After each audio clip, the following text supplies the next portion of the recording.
我是豪门圈子里唯一的聋子，可没有任何人敢笑话我，因为我是为救于家的太子爷才变聋的。校霸当着我的面提了一个聋字，被于燕送到了北极治理沙漠，就连于燕的亲爹表达不满，也被于燕逼着跪下叫我姑奶奶。可18岁那年，那天是我恢复听力的第一天，我正想把这个好消息告诉于燕时，她却先一步为了完成校花对她的考验，亲手摘下我的助听器，当着校花和同学的面带嫌恶地说：小累赘，我早就受够你了，我真希望9岁那年没被你救，那样我也就不用照顾你到现在了，要是当年你没被抢救过来就好了。于燕说完这句话，包厢内的氛围顿时沸腾。我操，还得是燕哥你牛逼，下次等夏荷耳聋治好了，你直接在他的耳边说，我真好奇他听到会不会哭鼻子，唯唯诺诺的模样跟个绿茶似的。他听到又能怎样？残废哪有人要啊？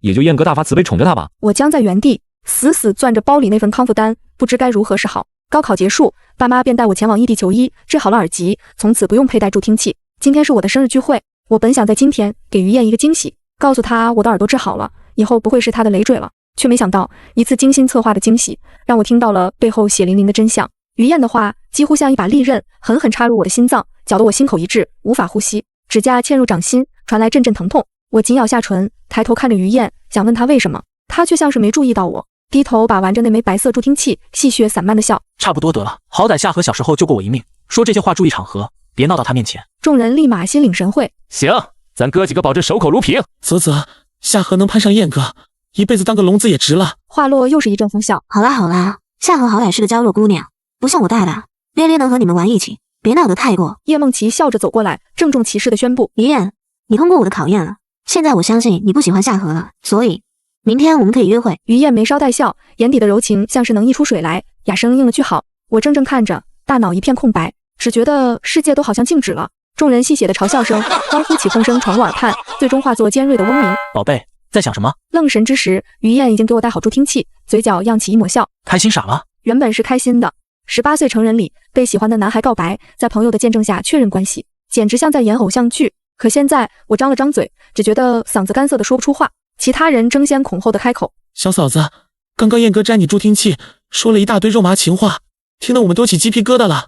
啧，要是我也有青梅竹马就好了。行啊，你小子。叶梦琪揽住于燕的肩，笑着捶了下她胸口，几辈子修来的福气，能抱着娇柔美人归。我没说话，目光在包厢所有人的面上打转，他们或是笑着恭喜，或是竖大拇指夸赞，更有甚者说等着喝喜酒，没人露出丝毫破绽，表情自然的不像话。我突然就想起今年大大小小的聚会有很多这样的时刻。于燕摘下我的助听器，眉眼含柔的开口，不知说了什么。后来她给我戴上助听器，大家也都是说她在说情话，她在立誓言，保证永不辜负我。若不是我治好了耳朵，听到她柔声密语下那掺杂着丝丝缕缕的玻璃渣，那难听至极的话，怕是永远都不会知道真相。叶梦琪突然哎呀一声，松开揽住男人肩膀的手，大大咧咧跟我道歉：抱歉夏荷，我们兄弟这样玩惯了，你别吃醋啊。于燕笑骂：得了吧你，成天像个毛头小子一样，哪有女人的样子。说完，两人旁若无人的开始追逐打闹，所有人都是一副习以为常的模样。我闭了闭眼，转身想走，却被眼尖的叶梦琪伸手拦住，她眼底满是不赞成。大家都是给你面子才来参加你的生日聚会的，你突然要走。于燕揉了揉我的脑袋，似是十分无奈的哄：大家送你的生日礼物都没拆，别闹公主脾气了呗。我皱眉，下意识避开，忽略于燕骤然变得晦暗不明的神情，一字一顿告诉她：我们分手，以后别再联系了。便头也不回地离开包厢。回去路上，手机不断收到消息。于燕很不解：你又在闹什么？大家辛辛苦苦过来陪你过生日，给你准备礼物，你就这样把人晾在一边？叶梦琪只是太高兴了，她性格爽朗大方，不像你们这些女生矫揉造作，所以才揽了我的肩，不是很快放开还跟你道歉了吗？其他几个朋友也相继在同学群艾特我：夏荷，你未免有些太过分了吧？莫名其妙甩脸子走人，我们有哪里对不起你？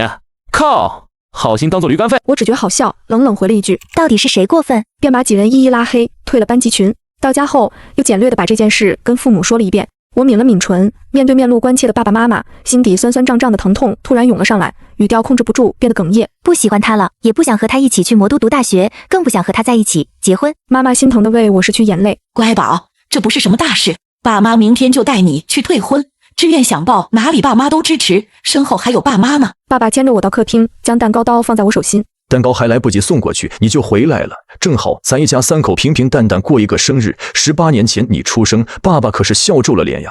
小寿星别哭了，来借蛋糕许愿好不好？我破涕为笑，在爸爸妈妈的祝福下许愿，吹蜡烛，准备切蛋糕时，却被突如其来的门铃声打断。我整理好心情开门，发现是于燕追了过来，外面淅淅沥沥下起雨，时不时雷声轰鸣，划过白色闪电。于燕浑身被淋透，头发滴滴答答不断落下水珠，她却置之不理，只笑着递过来一个包装精美的首饰盒。看，我精心为你挑选的生日礼物，别闹小脾气了。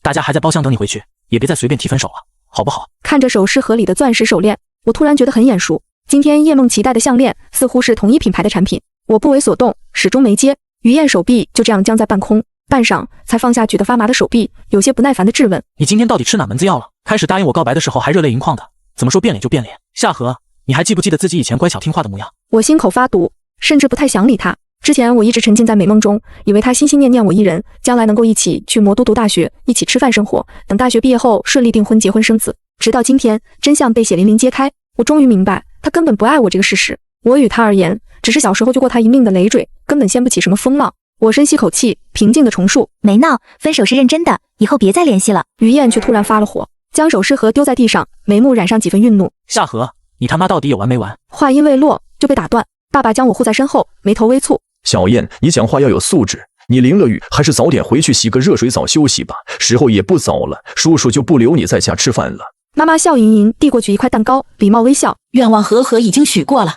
礼物也不需要了，这块蛋糕你拿回去吃，早点回家。男孩子出门在外也要注意安全的。于燕愣了好久，而我大概知道原因。以往她上门，爸爸妈妈态度都很热情，从来没有不让进门的情况。她根本不明白爸爸妈妈今天态度反常的原因，欲言又止着想说些什么，大门却已经啪地在她面前重重关上，让她碰了一鼻子灰。我实在没什么胃口，草草吃了2口蛋糕，就回卧室准备睡觉。妈妈很担心，坐在床头问我：和，你真的想好了吗？父女间还要稍微避嫌，而妈妈是全世界最了解最关心我的人，也最知道我对于燕的感情，她最清楚我有多喜欢她。我低头看着手中那枚白色助听器，突然不知道该说些什么，只是很感慨，人的变化怎么会这么大呢？小时候搬到这片别墅区时，我就喜欢跟在于燕屁股后面叫哥哥，两家关系不错，也有业务往来。那天我们2家一起去郊区工厂，却不料突然发生爆炸，我谨记爸妈教的求生知识逃了出来，于燕却被困在火场。我看着眼前愈演愈烈的火光，看着她僵在原地，逐渐被火焰吞噬的身影，不知哪来的力气，在所有人来不及反应时冲了进去，拉着于燕往外跑。明明马上就要跑出来了，工厂却突然发生爆炸，我因余波受到重创，昏迷了很久。再醒来，耳朵已经听不见了。爸爸妈妈气氛凝滞，于父于母欲言又止，而我终日奄奄地躺在床上，不想说话，更不愿意与人交流。于燕干脆不去上学了，她陆陆续续带了很多好吃的零食过来，我都不为所动。她觉得是医院太压抑，偷偷带我离开，把我带到店里，配了手中这枚白色助听器，上面的水稻、小鱼图案也是她亲手画的。分明自己也是个小孩，她却笨拙地为我带上助听器，一脸认真的保证：夏荷妹妹，以后我来保护你。家庭老师说，禾在古代专指粒，也就是小米，后来也能叫做水稻幼苗。老师说水稻可厉害了，顽强生长，生生不息。夏荷妹妹，你也一定会好起来的。小鱼只有7秒钟的记忆，但是我不会，我会永远守护好你这个公主的。年少时的誓言，只有我记住了。如果9岁的夏荷听见，18岁的于燕说出我恨不得你根本没被抢救过来，一死了之这句话，或许会委屈到哭。可我这些年因为耳疾被人窃窃私语的次数不少，我坦然地接受了于燕的态度转变。人早晚会长大，当年我救她一命，于是有意弥补。这些年让利接近5成，已经算是很有诚意了。说到底，我们已经互不相欠，而我坚信自己是个活生生的人，并非是谁的附属品，无需依靠他人过活。因此，我抬头望着妈妈，坚定道：想好了。我在妈妈的陪伴下更换了志愿，从魔都改到京城。我以为自己今晚会彻夜难眠，却发现睡眠质量出奇的不错，一觉睡到大中午。我睡眼惺忪，下意识看了眼手机，便发现 QQ 的特别关心发来2条语音，是于燕。扬声器中，她的声音带着几分冷意：夏荷，闹够了就把我拉出黑名单，多大人了还玩这一套。昨天梦琪因为你的突然离席感到很愧疚，她说不知道该怎么弥补，甚至去了天台要闹自杀，幸好被我劝下。暑假还有一段时间，我准备带着她和几个兄弟一起去哈市滑雪散散心，你别吃醋，说到底她闹自杀也有你的原因。我被这句厚颜无耻的话气笑了。叶梦琪怎么可能舍得去死啊？在学校时，她每天自诩女人中的女人，男人中的战斗机，还总是说自己跟矫揉造作，喜欢画伪素颜妆，假装清高的女孩不一样。可她的手段却是我见过最多的。比如4个月前，我闺蜜林诺办成人礼，她精心挑选了裙子，化了妆，准备拍一组好看的人生照片，唯独林梦琪不配合，进了包厢便大声调笑：雷诺，你身材挺好啊，是不是跟男生睡过？别害羞，大家都是兄弟姐妹，有什么不能说的？见林诺被气哭，她立马做出投降的手势，还倒打一耙：不是，你们女生有那么容易哭吗？开个玩笑都不行。好，我错了行吧？我就说不愿意跟你们女生玩，一天天屁事多。又比如大家备战高考，每天累得像狗，她笑嘻嘻去拍大家丑照，做成表情包，一股脑发在校园表白墙，还备注高32班班花，喜欢的快领走。后来大家联合告到班主任那里，她才消停。何况2年前我就知道，她以社团助理之名加入篮球队，是为了接近于燕，只是我没把她当回事。那时心比天高，只觉得属于我的东西不会被人轻易夺走。如今真的被他夺走，我也认，算我识人不清，小时候就是个白眼狼。夏荷，如果你还有点良心，就过来跟大家道个歉，尤其是梦琪。于燕的消息接连不断跳出来，我甚至没把语音听完，就把他的 QQ 一起拉黑删除。门外，妈妈在催我一起去买冬装。首都冬天有点冷，妈妈带你去买几件厚衣服。我点头答应，却没想到在商场2楼买完衣服，准备离开时，恰好遇见于燕一行人。在7、8个男生里，叶梦琪一身黑色超短裙异常惹眼。她眼尖看到我，缓步走过来，便故作亲密地挽住我的手。夏荷，好巧啊！昨天我真的要愧疚死了，也没想到你气性那么大。我就是把于野当兄弟相处，你别生气了呗。叶梦琪擦了把并不存在的泪，说到底也是我不好，要是我注意分寸，你就不会走了。阿姨，虽然我差点愧疚的跳下天台，但你千万不要责怪。说够了吗？妈妈打断她，笑着嘲讽：现在的小姑娘就是年纪轻轻不学好，天天搞什么女兄弟白莲花这一套。我女儿不和你计较，是她从小到大被我们教育的懂分寸，不会轻易说脏话。那你父母呢？一天天就知道往男孩堆里扎，到底知不知道男女有别4个大字怎么写？你父母不教，那就由阿姨告诉你。像你这种行为啊，就是网络上说的那什么。哦对，汉子茶。我被逗笑，也快速推开他，撂下一句：你有狐臭，我们不熟，麻烦你别瞎套近乎。叶梦琪浑身一僵，听清妈妈说的话后，她眼圈一下就红了，不知所措地站在原地。大刘立马替她打抱不平：阿姨，你有礼貌吗？梦琪都因为你女儿差点跳楼了。我草草瞥了她一眼，想起来昨天那句她听到又能怎样，残废哪有人要啊，也就燕哥大发慈悲宠着他吧，这句话就是出自他口，顿时有些恶心。夏荷，于燕下意识想要靠近我，像往常那样牵起我的手。阿姨，听见叶梦琪的低声呼唤，目光触及她红肿的眼眶后，于燕终是没再上前，拿出纸巾给她擦眼泪，忍不住道：阿姨，您这话说的太过分了，梦琪本就不是故意的，这件事是夏荷闹脾气，还差点导致她自杀。梦琪年纪小，刚刚高中毕业，她才19岁。19岁？妈妈挑眉，旋即笑了笑。你说她19岁年纪小，可我女儿也才18岁，都是风光正好的年纪。我女儿什么都没做，怎么就成了你们口中十恶不赦、差点害死人的罪人？于燕，阿姨还记得你小时候带着和和玩耍的样子，立下誓言保护她的样子，可你变化实在太大了，阿姨对你真的很失望。于燕一时无言以对，给叶梦琪擦眼泪都有些心不在焉。身后几人或许是找不出反驳的话，也没再开口。我觉得没意思，准备拉着妈妈离开，却突然被于燕拉住手腕。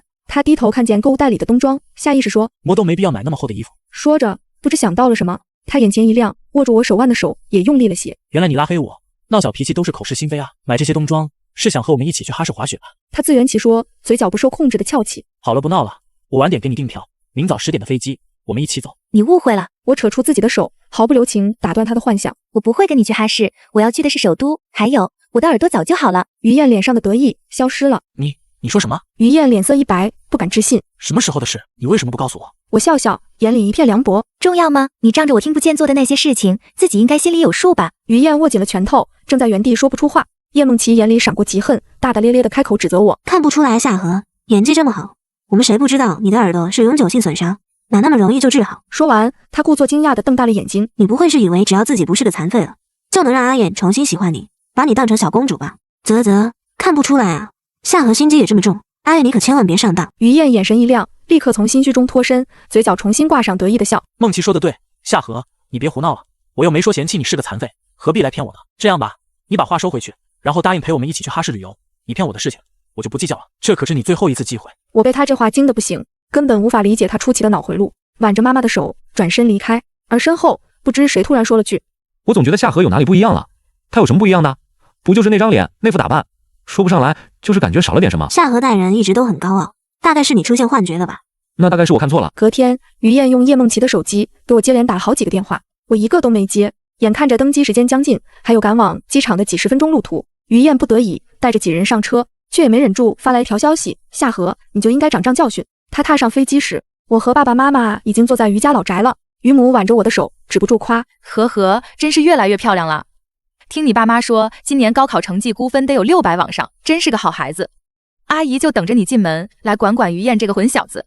听着这些如流水般涌来的夸奖声，我坐在沙发上，一时也有些难以启齿。不知从何开始提起退婚的事，毕竟这些年于叔叔和于阿姨都对我很好，生日礼物都会提前送过来，年夜饭2家人一起吃，给我的红包总是最大的。等2家寒暄了会，我才表明来意。叔叔阿姨，我今天带着父母来，就是想把9岁那年定下的亲事给退了。于母一惊，匆忙来拉我：荷，是不是于燕有哪里惹你不高兴了？你告诉阿姨，阿姨帮你揍他。这混小子成天不学好，只知道惹你生气。我摇摇头，语调很平静。他已经有喜欢的人了，我也已经发现，我对于燕的感情并不是男女之情的那种喜欢，更何况叔叔阿姨现在婚嫁自由，早年那些婚约就作废了吧。于母面色难看，正欲说些什么，却被于父打断。呵呵，你的助听器呢？提及这个，爸爸妈妈立马露出笑意，已经去外地治好了，现在耳朵恢复正常了。于母顿时大喜，却还是不死心。呵呵，你要不等于燕回来再说，他也有知情权的呀。你小时候天天跟在他屁股后面跑，还救了他一命呢，这些感情怎么可能说没有就没有了？我低头看着茶几上微微荡漾的茶水，终是坚定了态度。阿姨，我和他都不喜欢彼此，就不要互相折磨了。于父叹了口气，显然知道我们一家的态度，也拦下了于母试图劝解的动作，命管家拿来婚书。看着2份婚书被撕碎、焚烧，化为灰烬，我也终于松了口气，请求他们，阿姨，这件事希望你们先不要对外说，等以后再慢慢来吧。2人点头同意。可当晚我就接到了于燕的电话。我下意识以为是他得知了婚约解除的消息，不料他无奈地说：“高考志愿都能填错，你怎么这么笨？要不是我留了心眼，你就要去京城读大学了。呵呵，我已经帮你把志愿改回来了。梦琪的志愿也是魔都大学，她家庭条件不好，甚至付不起学费。作为同学，我们就多帮帮她。”夏夜燥热的晚风吹过，我只觉得浑身一凉，心彻底沉到谷底。他改了我的志愿。是了，我从小就对于燕毫无保留，他知道我的喜好，知道我的爱好，自然也能背出我的手机号和身份证号码。所以他在志愿填报即将结束时留了个心眼查询，然后改掉我的高考志愿。我甚至来不及告诉他修改他人志愿是犯法的，匆忙挂断电话，看着手机，发现时间已经来到23点58分，即将截止。好在我能背出准考证号和身份证号，用尽毕生手速，在时间来到0点之前把志愿重新改回京城大学。看着结果尘埃落定，我才终于松了口气，准备去微信给林诺发消息，告诉他我们能去同一所学校读书。朋友圈却突然跳出一个消息小红点，点进去看，才发现是叶梦琪发出来的炫耀朋友圈，配图是她和那日在商场的几个人一起滑雪、一起泡温泉的合照，配文是和朋友、和爱人敬青春、敬年少。特别好笑的是，她悄悄艾特了我，这副样子堪称明面挑衅了吧？我扯了扯唇，打开和他的对话框，发过去一张视频截图。你睁开眼睛看看，这是什么东西？我劝你点到为止，否则我保不齐会做出什么事。对话框上备注叶梦琪的名字，时不时换成对方正在输入中。可我等了半天都没收到他发来的消息，再点进他朋友圈，才发现他已经把那条动态删除了。高考那段时间绷得太紧，如今松懈下来，我也约着林诺一起去云市旅游，在周边几个省份走走停停。中途收到于燕的消息或电话，我都直接掐断删除。我不愿意交流的行为举止被他认定是吃醋。你生多久气了？还不够吗？你不回消息，信不信我带叶梦琪去国外玩？我置若罔闻，不语，只一味拉黑删除。等到临近开学，便直接坐飞机去了星号。而另一边，于燕忐忑地敲响我家房门，她手中还拿着亲手织好的小人玩偶，一蓝一粉，恰好是她眼中的我们。想着我看见这东西时的惊喜模样，她已经有些等不及了。可面前大门被打开时，并没有想象中那道身影。她下意识问：叔叔阿姨，和和在家吗？一个暑假没见了，我给她带了礼物，而且也快开学了，我和她一起过去。妈妈面色平静，淡声道：忘记告诉你了，小燕，和和已经去学校报道了，你不用和她一起。于燕一怔，却很快认定我还在生气。她转身欲走，却被爸爸叫住，含糊提点了2句。小燕，有些东西错过就是错过了。开学后夏氏会很忙，我和你阿姨没时间招待，希望你别再来打搅。于燕有些不解地离开，准备回家拿行李。开门时，却发现他父母都端正坐在客厅沙发上，一脸严肃。他更加不明所以，打了声招呼，准备回房间，却被他爸叫住。你以后别再去夏家了，夏荷已经去外地读大学了，婚约1个月多前也取消了，以后你们只是从小一起长大的发小，此外再无关系。于燕蹙了蹙眉，下意识道：怎么可能？爸妈，你们在跟我开玩笑？可抬起头，看见父母冷漠的表情，他才有些后知后觉地意识到这是真的。于母叹了口气，有些恨铁不成钢。现在夏荷的耳朵治好了，身上最后的缺点也没了，他想联姻，有着一大把人慢慢挑选，怎么可能还能看得上我们家？老于，你当时怎么就拦着我呢？夏荷这孩子心软，我提小时候的事，再卖惨，他说不准就不会退亲了呀。你以为劝2句有用？这些年夏氏早已经越过我们家了，夏荷好糊弄，他爸妈可是护崽的狼。你觉得我愿意退婚，还不是怕公司出问题？听着听着，于燕彻底愣住了，她沉默好半晌，才问道：他耳朵什么时候治好的？虽不解他突然问这个问题的原因，于父还是答道：老夏说高考结束立马带去做手术了，估计有一段时间了。当时我和你妈带你回去祭祖，估计夏荷没来得及跟你说。于燕脑海中不断回想起我生日当天，他摘下助听器对我说的那些话。累赘，早就受够你了，我真希望9岁那年你没被抢救过来，一死了之。以及叶梦琪答应和他约会说的话。于燕，你通过我的考验了，现在我相信你不喜欢夏荷了，所以明天我们可以约会。每一句话都像针扎般戳进他肺腑，传来刺骨的疼。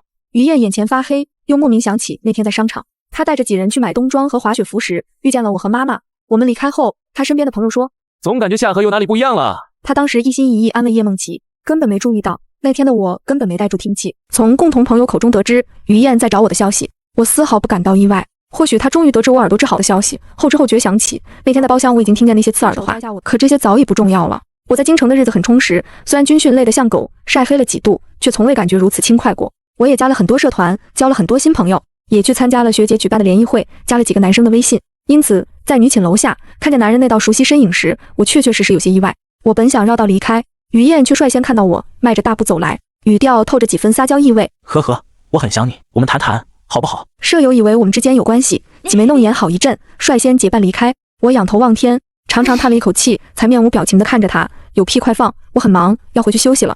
于燕眼眶发红，嗓音也有些发抖。我知道错了，我那天只是被大家架在火上烤，不得已说了这些话。我想着你听不到，为了面子才说的。那天答应叶梦琪的约会邀请也是玩笑，我们根本没有约会。我笑出了声，只是因为这个吗？我认真看着他，轻声道：你摘下我的助听器很多次，绝对不止一次说出这样难听的话，让大家把我当猴耍了吧？你说没和叶梦琪约会，难道不是一起去买滑雪服准备去哈市？既然做了，就别假惺惺把一切责任抛给别人。你总说叶梦琪还小，跟我比她还小1岁，你说她不容易，她至少身体健康。这些年我因为耳疾遭受多少白眼，你有为我出过一次头吗？我永远忘不了高一那会，和几个朋友一起参与辩论赛，我方完胜。离开时，对方二辩在身后不断嘲笑讥讽。一场比赛而已，谁输不起啊？至少我不是残疾人。切，这种人估计连公务员都考不了吧？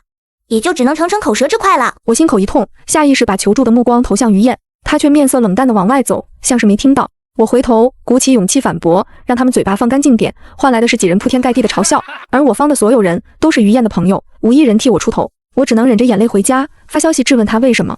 我还记得他那天冰冷刺骨的话，他说：和这种人吵架没必要，我们赢了他们，他们就想找些原因过来挖苦，你当没听见就好了。正好你把助听器摘了，不就听不见了？这句话在我梦魇之时总是环绕在耳畔，所以我叹了口气，告诉他：你根本不喜欢我，也不喜欢叶梦琪，你只是喜欢同时掌控我们的感觉而已。但我不是你获得他人掌心夸赞的工具，麻烦你别再打扰我。走前，我想了想，又补充道：对了，有句话我一直想说，如果能重来，我绝对不会救你。于燕，我宁愿你被活活烧死，因为你根本不值得我的好意。看着他失神地站在原地，沉默不语的样子，我微微侧身避开他，转身上了楼。隔天于燕已经不在楼下，寝室里经常早起锻炼的女生告诉我，她说她要回去上学了，以后不会再来打扰你。我点头道谢，继续去忙自己的事。不久后，便从共同朋友的朋友圈内得知于燕和叶梦琪恋爱的消息。她经常发消息吐槽，这两个人天天如胶似漆，秀恩爱撒狗粮，真是够了。听说于燕被评为校草了，也是，她骨相优越，家境还优渥，怪不得能成为许多人的暗恋对象呢。听说叶梦琪被嫉妒坏了。对了，夏荷，你最近过得怎么样？对方明里暗里打探我的消息，可我真的很忙，我要上课，要参加社团活动，还要和舍友联络感情，因此每次和他聊天都是敷衍了事。但很快，这位共同好友就发消息告诉我，于燕和叶梦琪分手了。我挺惊讶，毕竟这实在是太快了。听完共友发来的语音，才得知叶梦琪在入学第2个月查出怀孕，于燕不想要，给她转了3万块钱，让她去打掉。叶梦琪却不愿意。你就不担心我的身体吗？如果我这次堕胎再也生不了了呢？于燕却不耐烦地道：你真当这是小说？留一次产就不能怀孕的故事少看，早点去把孩子打掉，别逼我动手。争执间，于燕失手推了一把，叶梦琪当场摔下楼梯，见了血，把事情闹大了。昏迷前，她还扯着嗓子喊：于燕，负心汉，搞大我肚子不负责。还是匆匆赶来的于母留了个心眼，花3000块让人弄了点楼梯间的血，再去做亲子鉴定，最后发现叶梦琪腹中之子不是于燕的。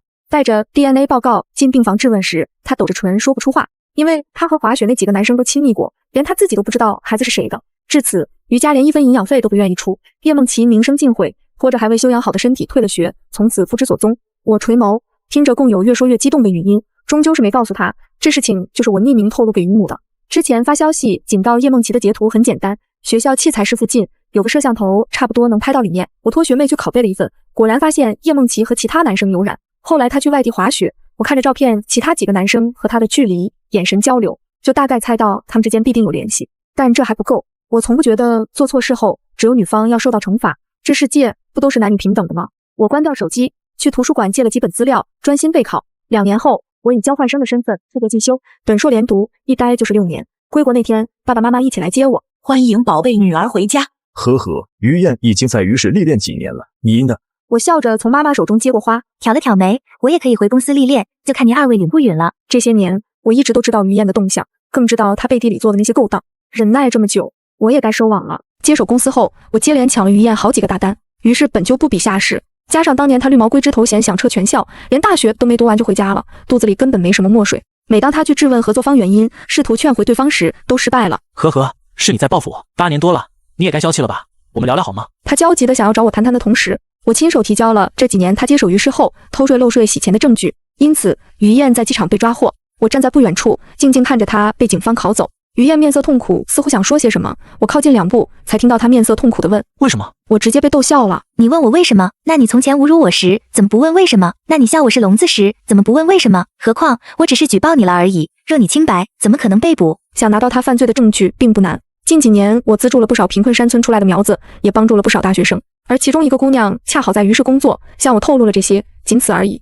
我从不是什么好欺负的软蛋。辩论赛那次，我已经看清了于燕的真面目。她伪善，总是事不关己高高挂起，也重度利己。可我尚未成长，羽翼还未长起，于是我忍耐，直到高中毕业后的生日聚会。我知道机会来了，我可以理直气壮地退婚，不再和他读一所学校。我可以出国念书，从此和他断了联系，等待机会将他一举拉下神坛。事实证明，我成功了。于燕也出局了。听完，于燕甚至一句话都说不出来了。她被铐住双手，恍恍惚惚跟着警方离开时，脚步异常虚浮。最终，她被判处7年有期徒刑。我给于家父母留了面子，只是蚕食了于家商业板块，并未针对于氏下手，算是尽了最后一丝体面。32岁这年，我已经在富豪榜上有名。于燕也因为表现良好，提前得以释放。她说想再见我一面，我答应了。公司楼下的咖啡厅内，她神色沧桑，犹豫着问我：如果有下辈子，我不说那些话，我们还有可能在一起吗？我低头抿了一口拿铁，才面无表情告诉她：人的劣根性在骨子里，早晚会被发觉，或早或晚而已。你问这些问题根本没意义。于燕苦笑一声，